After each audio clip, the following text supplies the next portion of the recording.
এখন বাংলা মিডিয়াম স্কুলগুলোতে চলছে প্রথম ইউনিট টেস্ট। আমাদের স্কুলেও তাই পরীক্ষা চলছে। নার্সারি, প্রাইমারি, হাই স্কুল সমস্ত স্কুলে পরীক্ষা চলছে।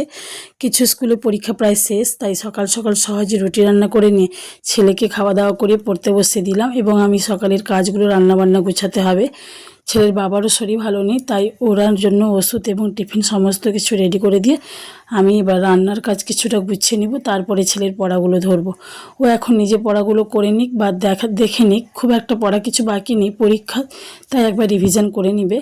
আমি এদিকে রান্নার কাজে ব্যস্ত হয়ে গেলাম। আজকে রান্নায় আছে সজনে ডাঁটা এবং মাছের ঝোল, বড়ি দিয়ে করব, আর একটা সজনে ডাঁটা বেগুন দিয়ে ভাজার মতো করেছি, খুব ভালো লাগে।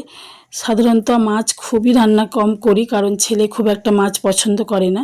পরীক্ষার দিনগুলোতে কিন্তু আমি মাছই করি এবং ওই মাছ খেয়েই ছেলে পরীক্ষা দিতে যায়। এই দিনগুলোতে ডিম এবং মাংস প্রায় রান্না করিই না বললে চলে।